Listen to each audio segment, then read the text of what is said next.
Good evening everybody. आज मैं आप लोगों को रेनबो प्रोज का lesson third pinch of snuff which has been written by Manohar Malgaonkar का ऑब्जेक्टिव क्वेश्चंस देने जा रहा हूं।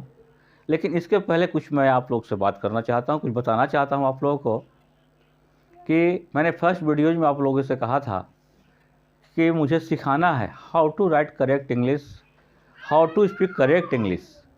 बट लेकिन आप लोग देख रहे हैं कि इन द कमिंग मंथ, अगले महीने में इंटर और मैट्रिक के जो एग्ज़ाम होने वाले हैं, खासकर इंटर के एग्ज़ाम तुरंत आपको 1 फरवरी से स्टार्ट होने वाले हैं। इसकी वजह से मैंने उस ग्रामर को, उस बेसिक ग्रामर, फंक्शनल ग्रामर को मैंने स्टॉप कर दिया हूँ। जबकि मैंने आप लोगों को use of persons, structures, sentence and use of they are, it तो पढ़ा चुका हूँ और टेंस भी पढ़ाया हूँ, जो कि tense first simple present tense आप लोगों को दे चुका हूँ।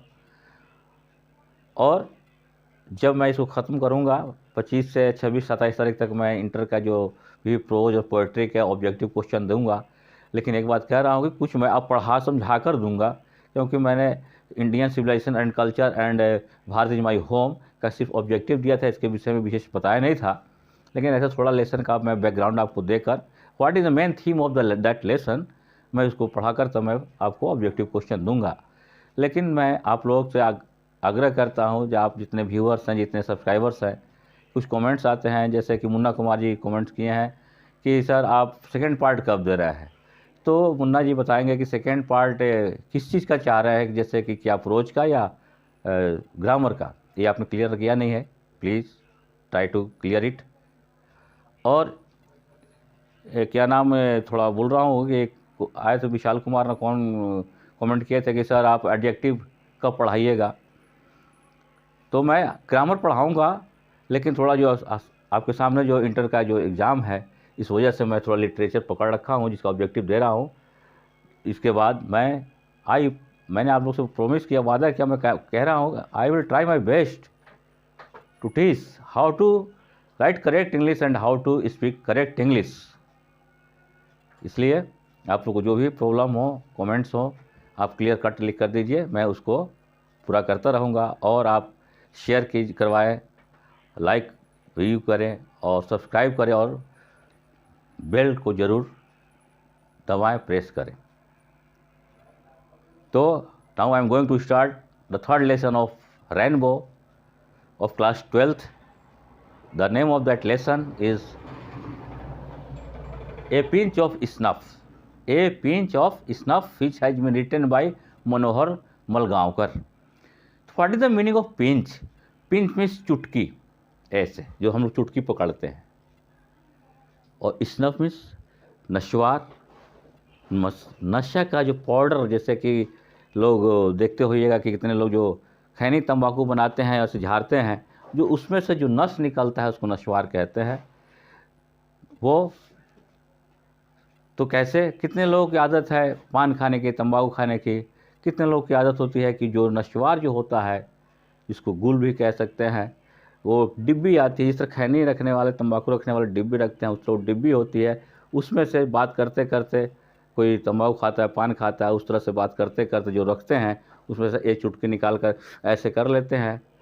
तो यही एक्टिविटी जो इसमें से कैरेक्टर जो हैं, पिंच ऑफ स्नफ में जो कैरेक्टर हैं, मेन कैरेक्टर नानू काका हैं, उनकी एक्टिविटी यही होती है। और वो क्या कर रहे हैं नानू काका जी, और करते करते हमेशा वो अपने डिब्बी निकालते हैं और एक चुटकी नशवार लेकर ऐसे करके फिर अपने काम में लग जाते हैं। लेकिन इनका काम क्या है, ये आज की दुनिया के लायक जो मनोहर मलगांवकर जी लिखे हैं, वो एक्टिविटी इनके अंदर कूट कूट कर भरी हुई है।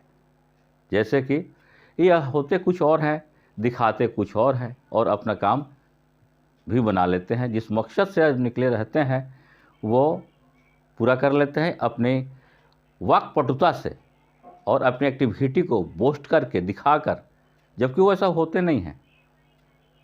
तो आज की दुनिया में, जैसे कि पूरी स्टोरी के निचोड़ निकला हुआ है कि आज की दुनिया में ही ऐसे लोग, तो जो कि नानू काका जी बता रहे हैं, इनका ऑब्जेक्टिव क्वेश्चन, जैसे कि नानू काका जी अपने बहन के पास दिल्ली आते हैं और भगीना भांजे को लेकर जो है कि मिनिस्टर से मिलने जाते हैं, वेलफेयर मिनिस्टर से मिलने जाते हैं, और यहाँ तक कि उनके पास, बड़े लोगों के पास जाने के लिए अपने आप को उस ढंग का, जो नानू काका जी दिखाते हैं कि एक सिक्का ऑटो डीलर्स शोरूम में जाते हैं और वहाँ से कार हायर करना है, किराए पर लेना है 1-2 घंटे के लिए, ताकि वो बड़े मिनिस्टर के पास जाना है, उस रूप में जाएं।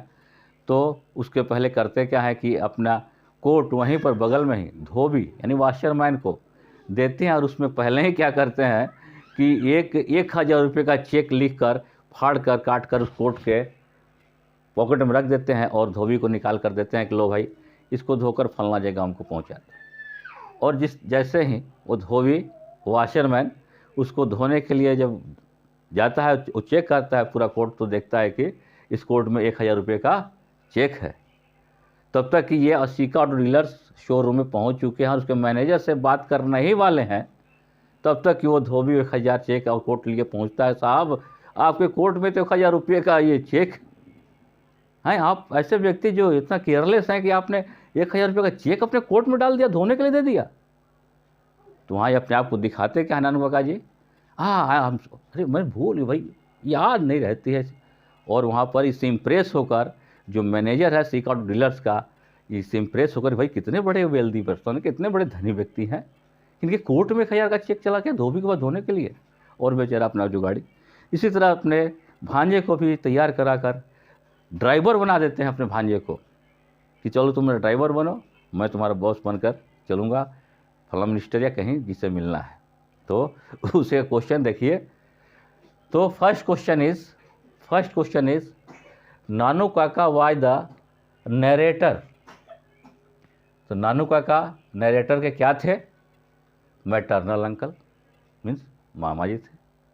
नरेटर कथावाचक, जो कथा लिखता है। तो नरेटर को आई भी लिखा जाता है। कथा कहानी लिखने वाले जो स्टोरी लिखते हैं वो अपने आप को आई भी लिखते हैं और उनको नरेटर भी। तो जो नरेटर जो होते हैं उनका ये नानू काका क्या है? मैटरनल अंकल हैं। ये आपको ऑप्शन में है, जो 4 ऑप्शन जो मैं दे नहीं रहा हूँ उसका आंसर मैं डायरेक्ट आपको दे रहा हूँ। इसमें मैटरनल अंकल लिखा होगा, फादर लिखा होगा, अंकल लिखा होगा, ब्रदर लिखा होगा। तो लेकिन उसमें आपको किस सर्कल में ब्लैक करना है, काला करना है?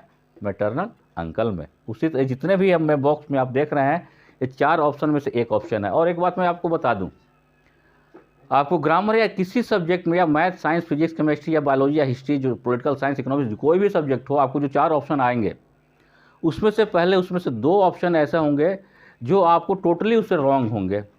पहले उस 4 में से उस 2 को आप हटा दीजिए। जो अगर बोर्ड क्लियर होता तो अभी मैं आपको कराता या कराऊंगा, समझाऊंगा कि चारों में कैसे आपको जज करना है। 4 क्वेश्चन, 4 आंसर्स हैं, उसमें जो टोटली रॉन्ग है उसको पहले 2 को हटा दीजिए, बचा आपको 2 में से आपको कन्फ्यूज होगा कि कौन सा, अगर आपको नहीं मालूम है तो तब उस पर थेसिस, तब उस पर जज कीजिए कि अब इस दोनों में कौन होगा। तब जाकर आप किसी भी सब्जेक्ट का ऑब्जेक्टिव जो मल्टीपल चॉइस क्वेश्चन है, MCQ को इजीली आप सही कर सकते हैं। नेक्स्ट क्वेश्चन, नानू काका वाज कमिंग टू दिल्ली। नानू काका दिल्ली आ रहे हैं। क्यों आ रहे हैं? टू सी सम मिनिस्टर, कुछ मंत्रियों से मिलने के लिए वो दिल्ली आ रहे हैं। ये आपका आंसर है। तो किससे मिलने? क्या अपने सिस्टर से, क्या अपने नेफ्यू से, क्या अपने फ्रेंड से? नहीं, वो कुछ मंत्रियों से मिलने के लिए दिल्ली आ रहे हैं। Third question is Manohar Malgaonkar is an dash writer. किस तरह के लेखक थे? क्या फॉरेन राइटर थे, उर्दू के राइटर थे, बंगाली राइटर थे, हिंदी के राइटर थे? नहीं, he is an Indo Anglian writer. Indo Anglian, जो न इंडियंस है न क्रिश्चियंस, दोनों जो मिक्स होते हैं, जो मैं बाद में बताऊंगा। तो he is an endo Anglian writer. तो आपका सही ऑप्शन, सही आंसर क्या होगा? एंडो एंग्लियन में आप सर्कल कर देंगे। ए pinch of snuff is a pinch of snuff क्या है? क्या ये एस्से है? क्या ये नावल है? क्या पोयम है? क्या या तो ये शॉर्ट स्टोरी, एक लघु कथा है। तो आपका आंसर कहाँ जाएगा, किस सर्कल पर जाएगा? ये शॉर्ट स्टोरी के सर्कल पर आपको कलर कर देना है। 5th number question is the second important person Nanu Kaka had plan to meet was. वो दूसरा व्यक्ति कौन थे जिसे नानू काका ने मिलने के लिए प्लान बनाए? तो दूसरा व्यक्ति कौन थे? Welfare minister. वेलफेयर मिनिस्टर, कल्याण मंत्री थे वो दूसरे व्यक्ति जिनसे मिलने के लिए नानू काका जी ने प्लान किया। Next question, dash opened his snuff box and had a pinch of it. देखिए मैं आपको पहले ही बता दिया, opened his snuff box. Snuff box जिस तरह से तंबाकू के लिए जो कहते चुनौती होती है रखने का, उसी तरह से वो नस्वार जिसको गुल कहते हैं उसको रखने की एक डिब्बी आती है, that is called snuff box. तो कौन खोलते हैं? Dash opened his snuff box and had a pinch of snuff. कौन है जो उस नस्वार की डिब्बी को खोलते हैं और एक चुटकी डिब्बी लेते हैं, निकालते हैं? तो कौन है? नानू काका। तो आपका आंसर असली क्या होगा? नानू काका। ऐसे ऑप्शन में क्या दे सकता है? Nanu Kaka, his nephew, his sister, none of this, ऐसा। तो कौन निकालते हैं? तो नानू काका निकालते हैं। Next question, Nanu Kaka had a unique quality of telling. कि नानू काका के पास एक अजीब गुण था कहने का, टेलिंग। अरे कहने का अजीब गुण क्या था भाई? Telling lies. एक झूठ बोलने का इनके अंदर ऐसा गुण था कि झूठ को सच बना देते थे और अपना बना काम या नहीं होने वाला काम को भी कर लेते थे सफलतापूर्वक और उनका काम सिद्ध हो जाता था। यानी कि एक व्यक्ति ऐसा होता है, ऐसा उसको बोलने का तौर तरीका होता है कि झूठ को भी सच में बदल देता है और किसी को शक भी नहीं होता और अगला का काम हो जाता है। यही क्वालिटी किनके अंदर थी? नानू काका के अंदर थी। तो नानू Kaka had a unique quality, अजीब गुण इनके अंदर थी, निराला गुण इनके अंदर थी। कौन सी गुण थी? ए ऑफ टेलिंग लाइज। क्या करने की? झूठ बोलने की जो कला इनके अंदर थी, अजीब थी कि झूठ को सच बदल देते थे, बना देते थे और अपना काम नहीं होने वाला काम को भी कर लेते थे। Next question, Nanu Kaka handed over a cheque of dash ₹2। जैसे मैंने आप लोगों को पहले बताया, सिक्का ऑटो डीलर्स में जाने से पहले धोबी या वाशरमैन, जो आप जानते हैं धोबी का इंग्लिश वाशरमैन होता है, कि धोबी वाशरमैन को जो वो चेक काट कर दिए अपने कोट के अंदर रखकर, जो कोट की चर्चा यहाँ पे नहीं है, उस कोट में जो जितने का चेक था, कितने का चेक था? ₹1000 का।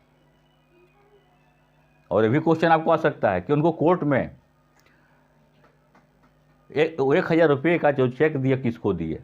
ड्राइवर को, अंकल, अपने नेफ्यू को, सिस्टर को, धोबी को। तो आपको answer. Next question, Nanu Kaka had tied a huge dash turban round his head. अपने सर पर जो टर्बन पगड़ी बांधे हुए थे वो किस कलर का था? ऑरेंज। तो येलो, ग्रीन, वाइट, ऑरेंज। तो इस चारों में कैसा आंसर? लेसन आप पढ़े होंगे। तो वो ऑरेंज कलर का पगड़ी उनके सर पे जिसको पगड़ी और गांव मुरेठा कहते हैं, बांधे हुए थे।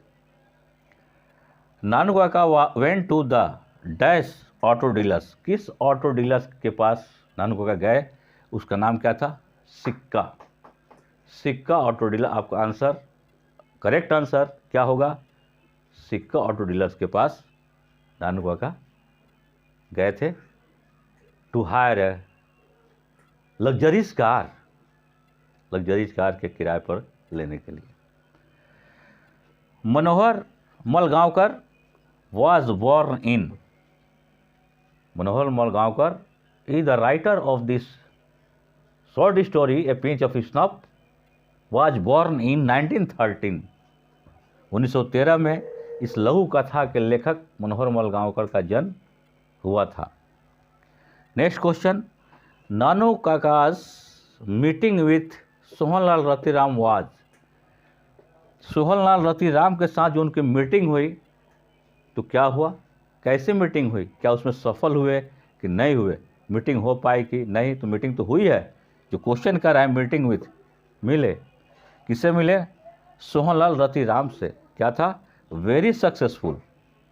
यहाँ ये भी क्वेश्चन आ सकता है, अनसक्सेसफुल हो सकता है, कुछ भी आंसर, नन ऑफ दीज हो सकता है, लेकिन वो बड़े मीटिंग सफल रही, यानी उनके जिस मकसद से गए थे उनका मकसद पूरा हुआ। And last question, Sohanlal Ratiram was the party boss इन। जो सोहनलाल रतिराम थे वो क्या थे? पार्टी के बॉस थे, लेकिन कहाँ? In which state, in which cities? In Delhi. Delhi में सोहनलाल रतिराम पार्टी बॉस थे। तो इस तरह से मैं अब जो भी आपको ऑब्जेक्टिव्स दूंगा, इवन प्रोज और पोएट्री को, मैं उसका background, what is the theme of that lessons, what is the theme of that poems, मैं आपको दे दूंगा उसके बाद, ताकि ये स्टोरी भी, एक कविता की मतलब भी आपको पता लग जाए। जब अगर स्टोरी आपको अच्छी तरह से पता है तो आप भी जो है कि इजीली जो है ऑब्जेक्टिव क्वेश्चंस या आंसर्स लिख सकते हैं, देयर इज नो डाउट। लेकिन इसके पहले आपको स्टोरी पता होनी चाहिए। और मैंने कह दिया, जो भी ग्रामर में जो मैंने आपसे कहा हूँ वो मैं दूंगा इसके बाद। और आपको जो भी कमेंट्स, क्लियर कट कमेंट कीजिए कि मैं उसके हिसाब से आपको मैं टीच करूँ या समझाऊँ या बताऊँ, ये कहना है मुझे। और आप सब्सक्राइब करते रहिए, शेयर करते रहिए और बेल आइटम जरूर दबाइए। Wish you good luck, good night.